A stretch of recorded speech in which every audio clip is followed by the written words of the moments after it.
Prepare the way of the Lord, make his paths straight. My dear brothers and sisters, today we enter into the second Sunday of Advent. We have the first reading taken from the book of Isaiah, chapter 40, verses from 1 to 11. And the second reading is taken from the second letter of Peter, chapter 3, verses from 8 to 14. And the Gospel is taken from the Gospel of Mark, chapter 1, verses from 1 to 8. My friends, we are in the season of Advent. This season of Advent is a time of grace for us. It is a time of grace given to us to prepare our hearts so that we are ready to receive Christ at Christmas. That is what Christmas is all about. Jesus, Emmanuel. We do not want to get lost in the frenzy of the run-up to Christmas and forget what Christmas is all about. Advent is a time of grace to remind us that Jesus is the reason for Christmas. We have just heard the beginning of the Gospel of Mark, which reminded us of the prophecy of Isaiah fulfilled in John the Baptist. Behold, I am sending my messenger ahead of you. He will prepare your way, a voice of one crying out in the desert. Prepare the way of the Lord, make straight his paths. My friends, the season of Advent is like John the Baptist now, crying out to us to prepare the way of the Lord, make straight his paths. Prepare what, my friends?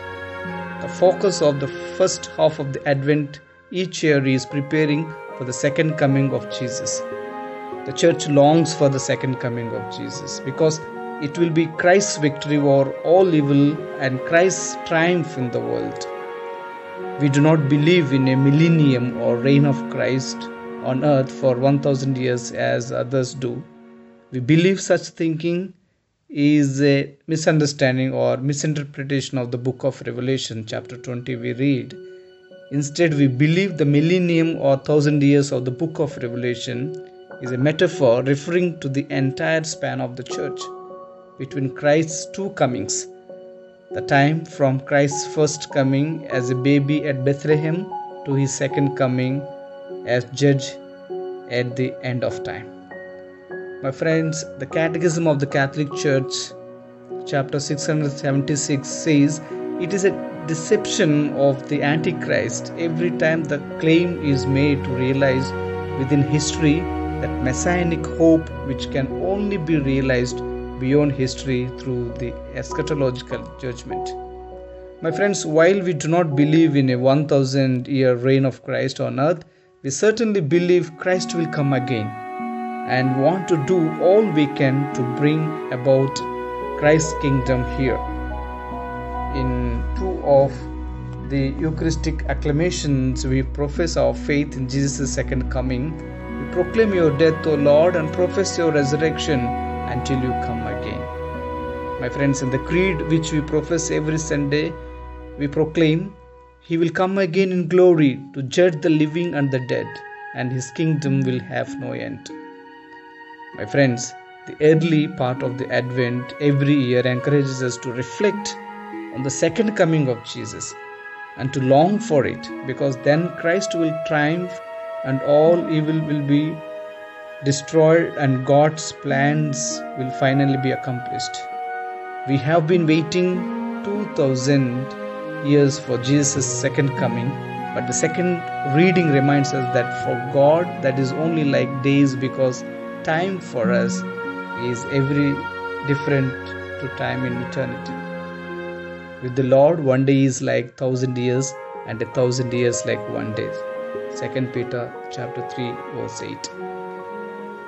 This time, my friends, waiting for Jesus to come again, this Advent of 2000 years already is a time of grace for us so that we can prepare our hearts and do what we can to bring about God's kingdom. The second reading reminds us that this extended time, this long Advent, before Jesus comes again has been given to us, because God is patient, not wishing that any should perish, but that all should come to repentance.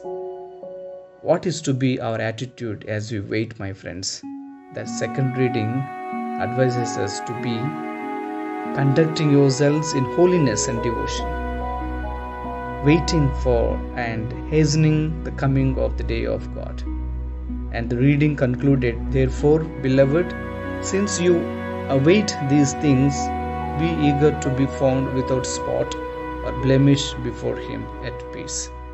My friends, we spent the month of November praying for the souls in purgatory, those who did have their hearts fully prepared when called from this life.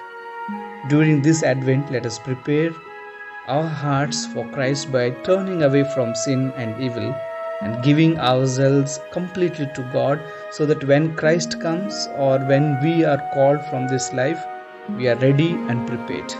What better way of doing this than making a very good confession, receiving the sacrament of reconciliation? Prepare the way of the Lord, make straight His paths. Yes, my friends, in this season of Advent, on this Sunday, I know many of you are praying at homes, spiritually united. Some of you may be going to the church.